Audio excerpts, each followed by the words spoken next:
Okay, a Renaissance age and its poetry. We have already mentioned that Renaissance drama was dominantly in poetry.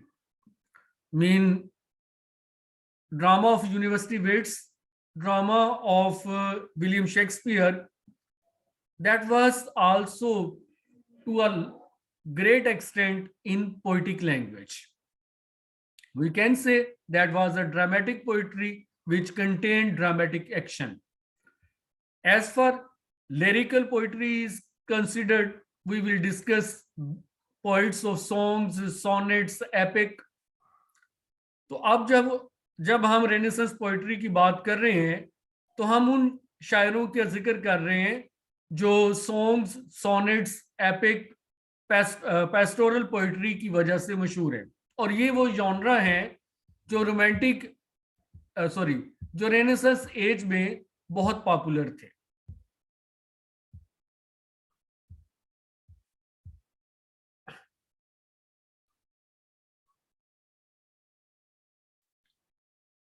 Renaissance poetry के बारे में एक तो point हमारे ज़हन में रहता है कि एक लिहाज से ये मेडिवल पोइट्री की कंटिन्यूटी भी थी और कई लिहाज से ये मेडिवल ट्रेंड से एक ब्रेक या एक रप्चर था। इसमें हमारे सामने जो शायर आते हैं, सबसे पहले कह सकते हैं हम कि क्वीन एलिजाबेथ के पार में आने से पहले ही दो पोइट्स जो हैं ऐसे हैं जिनको हम रेनेसांस एज के रिप्रेजेंटेटिव पोइट्स में इंक्लूड करते हैं, Thomas yard and earl of सरे। अर्ल ऑफ सरे का असल नाम हेनरी हॉवर्ड है और इनकी पोइट्री जो है वो पब्लिश हुई 1557 में। ये दोनों पोइट जो हैं वो सॉन्ग्स और सोनेट्स की वजह से मशहूर हैं और पेट्रार्कन मॉडल ऑफ सोनेट्स को फॉलो करते हैं।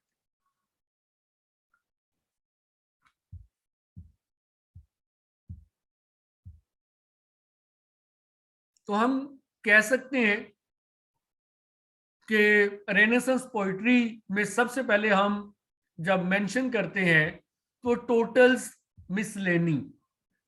मिसलेनी एक एंथोलॉजी है जो 1557 में पब्लिश हुई। सर थॉमस यार्ड और अर्ल ऑफ सरे और हेनरी हॉवर्ड, इन दोनों की पोइट्री जो है इस में पब्लिश की गई। अगरचे पोइट्स जो हैं वो इससे पहले यानी किंग हेनरी एट के ज़माने में ही दुनिया से जा चुके थे। दोनों पोइट्स जो हैं 1540s के डेकेड में जो है इंतकाल कर गए थे, लेकिन इस डेकेड में उनकी पोइट्री का पब्लिश होने का मतलब ये है कि there was something that was inspiring the Renaissance readers, Renaissance audience. अब इंस्पायरिंग क्या था? That was humanist concern seen in songs and sonnets of Henry Howard and Thomas Yard.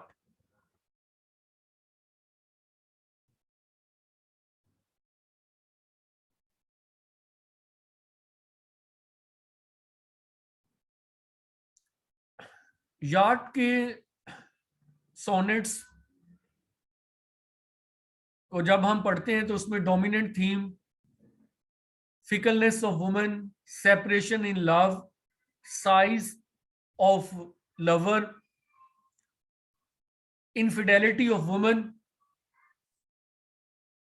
natural imagery to show purity of heart, ये जो है इन songs में नजर आते।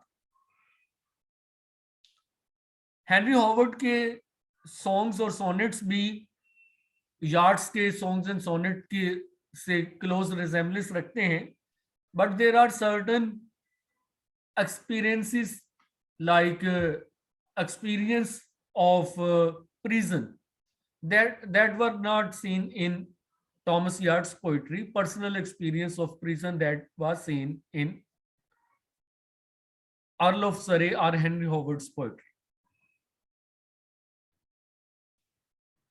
ये शायरी जो है वो मोहब्बत, मोहब्बत में नाकामी, तन्हाई, यादों के बारे में जो है वो सिग्निफिकेंट है.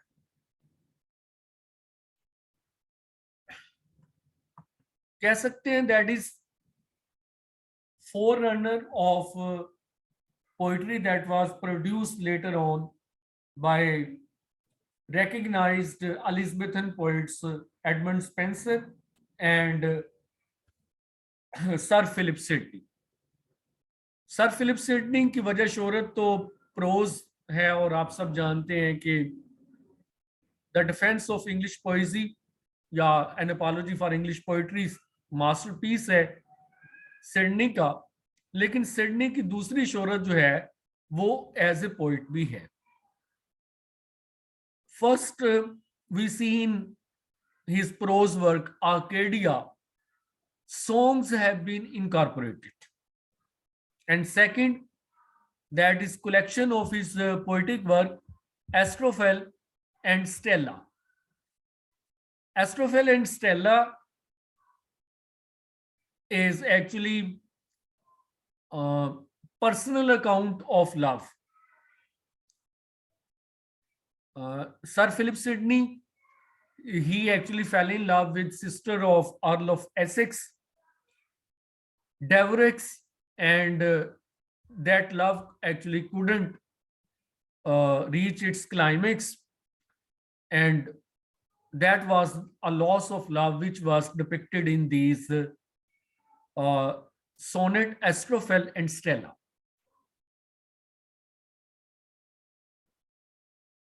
तो सिडनी की पोइट्री में दो तरह से हम देखते हैं, एक सॉन्ग सोनेट और दूसरा आर्केडिया में सॉन्ग्स की इनकॉर्पोरेशन.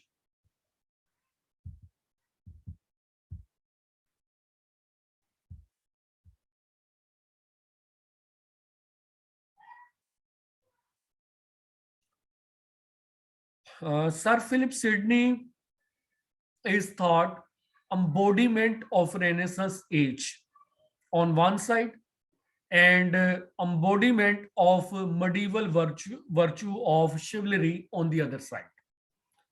यानी एक तरफ तो जो है वो एक सोल्जर के तौर पर एक नाइट की वर्चूस लेकर एक लवर की तरह जो है वो मडीवल करेक्टर बनता है, और दूसरी तरफ जो है अपने स्कॉलरशिप की वजह से, अपने पोइट होने की वजह से, अपने ह्यूमनिस्ट आइडियल की वजह से, अपने ग्रेट एम्बिशंस की वजह से वो रेनेसेंस का एम्बॉडीमेंट पोइट है. So Sir Philip Sidney represents Renaissance spirit, and there is reflection of values of chivalry and romance of medieval age. He died quite young, just at the age of 34 in 1586 in the Battle of Zutphen in Belgium. And he received a great tribute across the continent, यानी पूरे Europe से जो है वो Sydney को tribute पेश किया गया. तो nationalist spirit was there, expansionist desire was there, romantic love was there, and a scholar, intellectual thinker, as we see in his prose, the apology of English poetry, and also a great sonnet poet in Stella, Astrophel and Stella. So Sir Philip Sidney also emerges as a voice of Renaissance poetry.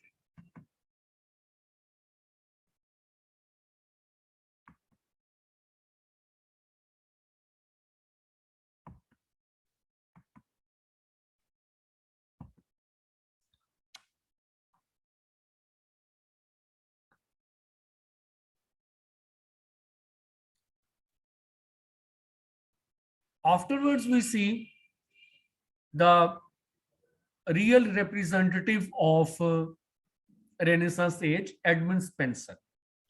Edmund Spenser को poetry की जो lyrical type है उसका renaissance as में सबसे बड़ा representative समझा जाता है.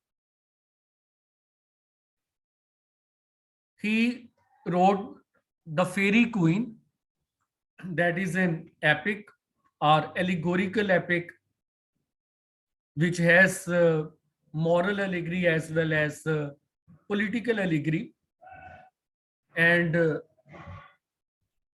he wrote Shepherd Calendar. That's an example of pastoral poetry. Pastoral poetry was significant genre of Renaissance age, and both work are also example of romance. Edmund Spenser, we can say, brings together English myth and topical adulation of the monarch to make a poem of praise and critique. The most ambitious single contribution to Elizabethan poetry and the most important work in the history of English poetry since the Canterbury Tales. यानी चौसर के बाद अगर Spencer को history में second और continuity of tradition में second poet के तौर पर कंसीडर करते हैं, तो उसकी रीजन यही है कि एक ग्रैंड स्केल पर ऐसी जो है वो कोई पोइट्री नहीं की गई that brings together English myth and there is admiration of English monarch.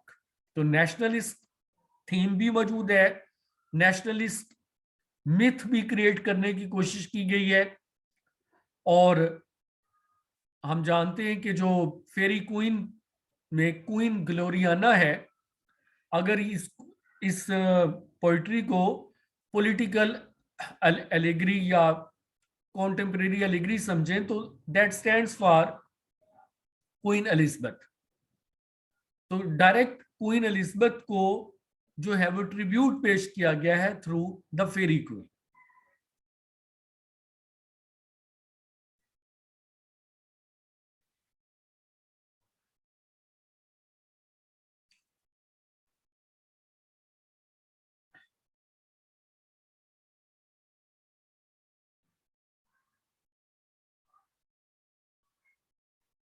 He was impressed by English poet Geoffrey Chaucer and his work, The Canterbury Tales. Besides the classic epic poets like Homer, Virgil, and Ariosto.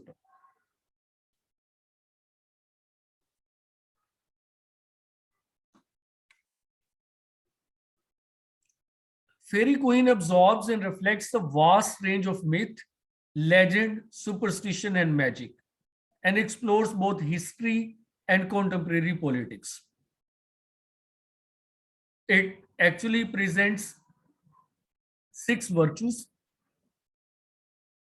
One of these virtues is justice, features the suppression of the Irish rebellion in which Spenser himself was implicated as a civil servant, as well as covering religion and philosophy and attitudes to women and sexuality. तो कह सकते हैं कि universal ideals को personify करने के साथ साथ उनकी एलेगोरिकल रिप्रेजेंटेशन के अलावा एक कॉन्टेम्प्रेरी कमेंट्स भी मौजूद हैं फेरी क्वीन में. Faerie Queene is Elizabeth, seen abstractly as glory, as her name Gloriana also shows. So Queen Gloriana in reality is Queen Elizabeth first, and Arthurian legends, following the tradition of Arthurian legends, there are 12 knights who undertake a series of adventures. And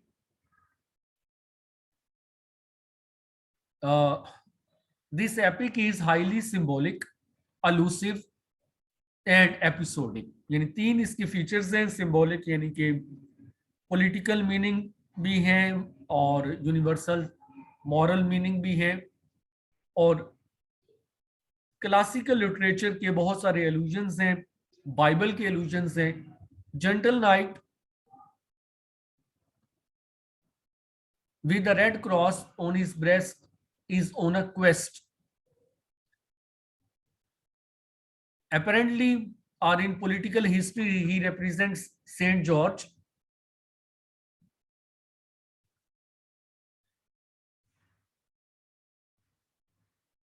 And his adventures are in trying to find Queen Gloriana would form the poem's story. Fairy Queen has an annual 12-day feast, on each day of which one of her courtiers leaves the court to set right a wrong. यानी जो इसका plot है वो इसके 12 nights की adventures पर है. दो दैट्स एन अनफिनिश्ड एपिक, तो सारी एडवेंचर्स जो है वो इसमें कवर नहीं हो सकी थी. And there are 12-day feast. Each day, one of courtiers of Fairy Queen or Queen Gloriana leaves for an adventure, and adventure is to set right a wrong. यानी कुछ गड़बड़ हुआ है तो उसको जो है सुधारने के लिए जाना.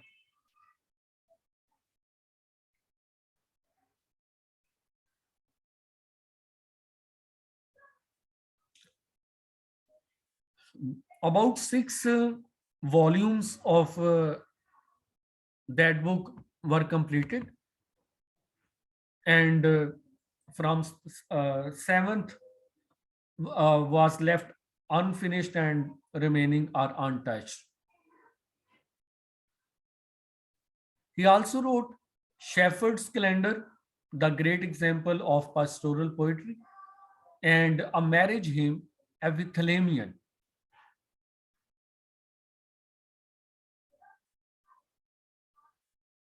Spencer has divided critical opinion more than any other poet.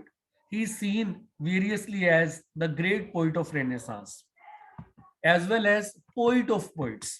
यानी जब स्पेंसर को ट्रिब्यूट पेश करते हैं specially romantic poets, they consider him as poet of poets for its imagery or vivid imagery, for his allusion, and for the charm of his poetry.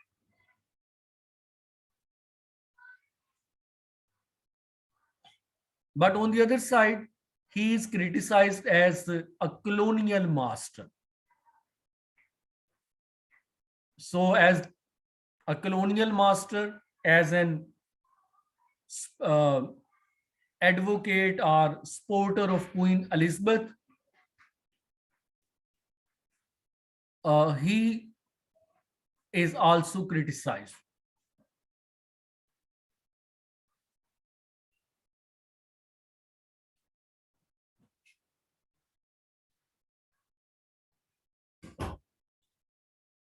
Spencer tried to relocate and reintroduce the epic form for England and the Elizabethan age by inventing the Spenserian stanza.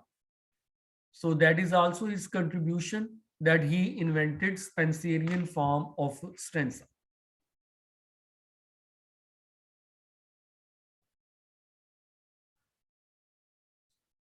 Truth, temperance, chastity, friendship, justice, courtesy are the 6 virtues which have been personified in this book. So we can say from the period of Henry VIII, we see 2 poets, Sir Thomas Yard and Sir Henry Howard.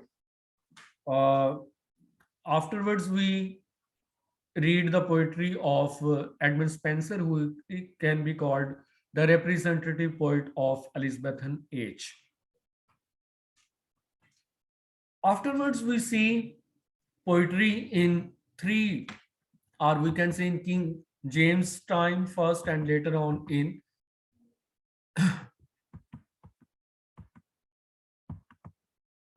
King Charles' first time.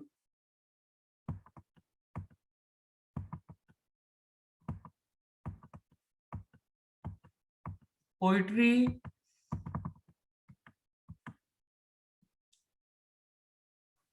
that was discarded in its own age, but that was revived in 20th century. I mean metaphysical poetry.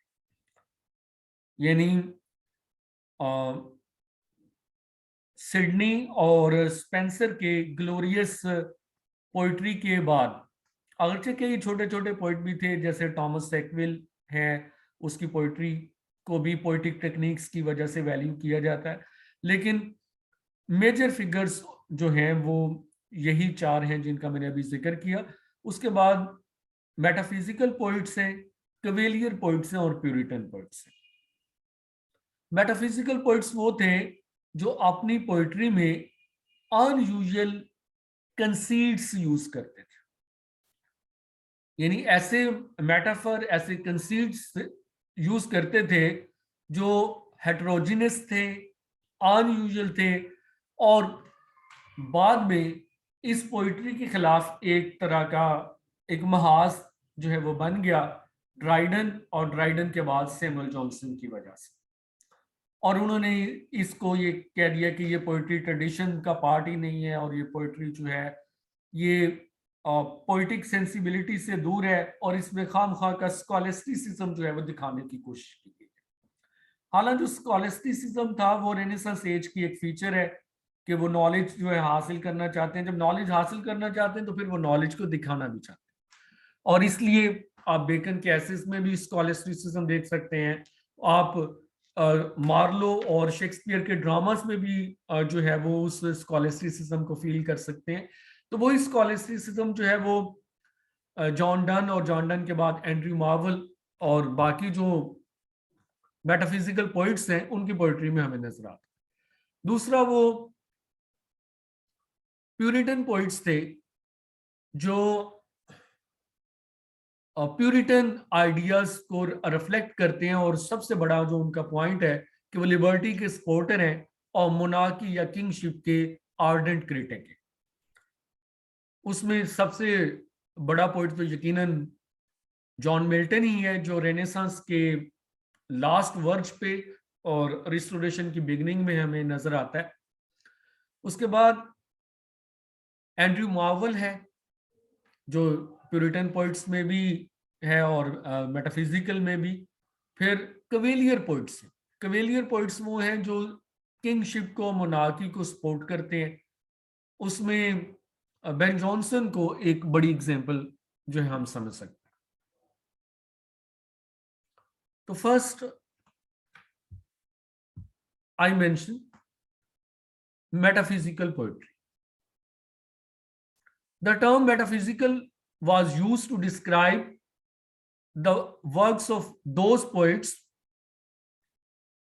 like John Donne, Andrew Marvell, George Herbert by 18th century critic Samuel Johnson. He intended the adjective to be pejorative. He attacks the poet's lack of feeling. He attacks the learning of these poets and question the surprising or unexpected range of images which they used and for which we use the label conceit, metaphysical conceit. Donne and Herbert were certainly very innovative poets, but the term metaphysical is only a label which is used to describe the modern impact of their writing. So in their age, particularly in 18th and 19th century, metaphysical poets were rejected, undervalued, and even they were thought they are not part of tradition of English poetry. Later on, T.S. Eliot in 20th century defended their poetry and introduced them as part of English tradition or as part of tradition of English poetry.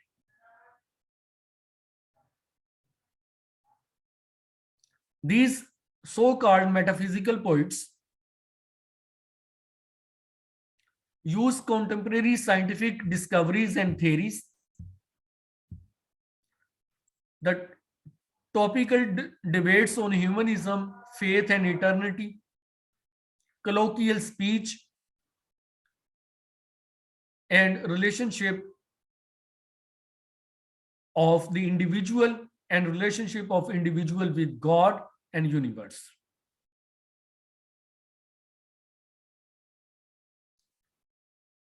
They also use sensual imagery,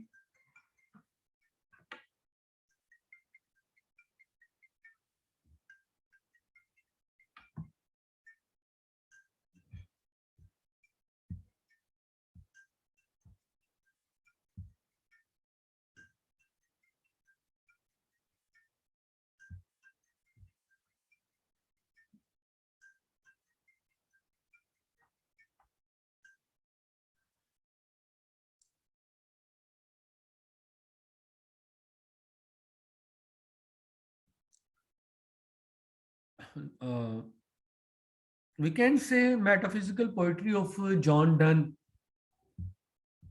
is poetry of intense passions, whether it's for beloved, as it is seen in his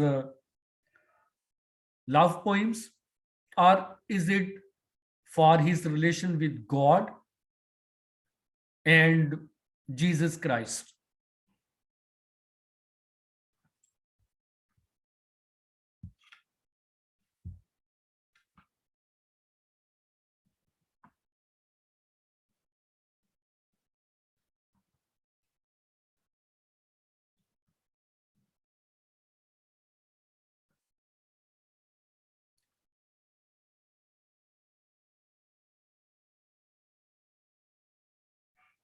Donne uses territorial imagery or land imagery to describe his relation with his mistress or with his beloved.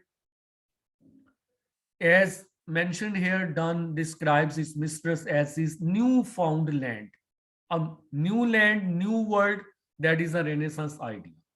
And territorial consciousness is also Renaissance idea, and that is depicted in metaphysical poet John Donne's love poems. Likewise, he mentions hemispheres, poles, which was thought quite awkward by Samuel Johnson. Johnson को तो बड़ा अजीब लगा था कि शायरी में भला इन चीजों का क्या वास्ता होता है, but modern reader don't have complaint. They enjoy even such far-fetched images or far-fetched imagery.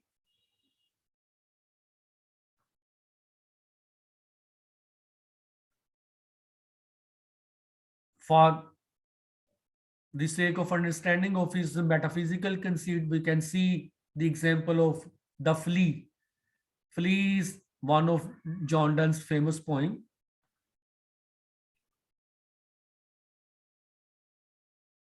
where he claims that where a speaker of the poem tries to persuade his lover that sleeping with him would be no worse a sin than a flea sucking her blood.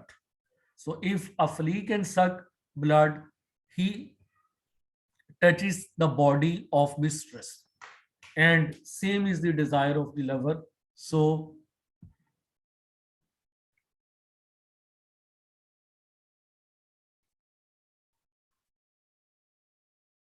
death is also a dominant theme of holy sonnet or divine poems.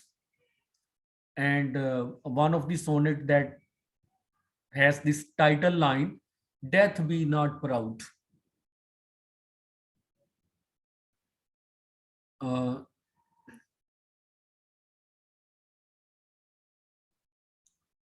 Donne wrote songs, sonnets, elegies, epigrams, satires, verse letter, and divine poems. That's a variety. And as I mentioned, he retains the essence, that is intense emotions projected in his poetry. Otherwise, John Donne is the poet of moods. Even mood changes in the same poem or same sonnet, and idea presented in one work that can be contrasted in other. In most of his songs and sonnets, we see there is an emphasis of wedlock love, but uh, uh, there are certain poems where he has focused on platonic love.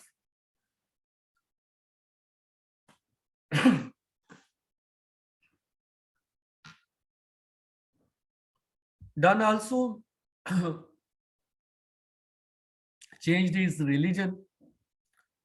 He belonged to a Catholic Christian family, but for the sake of his career as a priest, he converted to Anglican Church.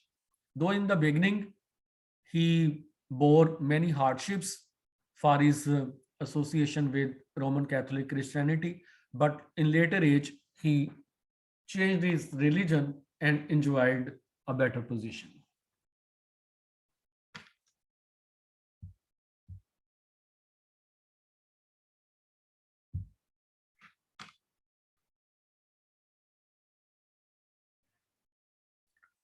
T.S. Eliot, whose influence was considerable in recovering the works of Donne and Herbert to critical acceptance, makes an important point about how they differ from the poets of Restoration and after. Eliot suggests something happened to the mind of England between the time of Donne and Herbert and the time of Tennyson and Browning. It is the difference between the intellectual poet and the reflective poet. Thought, according to Eliot, becomes a separate from feeling, whereas a thought to Donne was an experience, it modified his sensibility. TS. Eliot का ख्याल ये है कि John Donne के ज़माने में, metaphysical poets के ज़माने में, थॉट्स और फीलिंग को सेपरेट नहीं देखा गया था, लेकिन 18th सेंचुरी और उसके बाद 19th सेंचुरी में फीलिंग और थॉट को सेपरेट देखना शुरू किया गया, और उससे पोइट जो है उन्होंने समझा कि हमारा काम जो है वो फीलिंग को एक्सप्रेस करना है, ना कि थॉट को। तो उस वजह से उन्होंने मेटाफिजिकल पोइट्स के साथ जो है एक सेंस ऑफ अस्ट्रेंजमेंट फील की।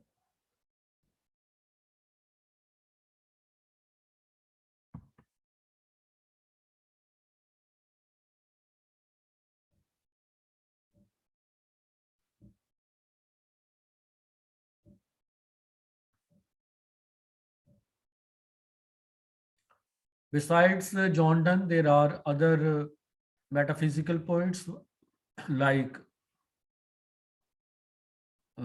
Herbert and afterwards Henry Vaughan.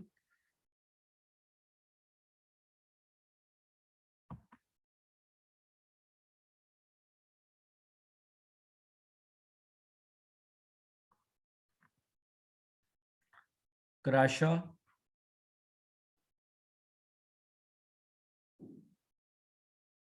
and last one, Andrew Marvell, who is also significant poet of Restoration Age as well, known for his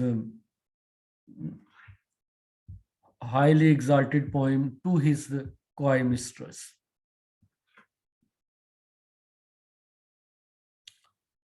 And that poem is thought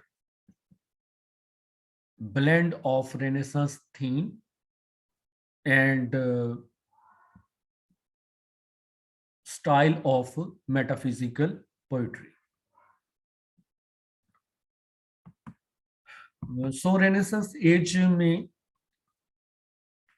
पहले pastoral poetry है, Arcadia and Shepheardes Calender. Allegorical poetry है the Faerie Queene. Love poems हैं Astrophel and Stella.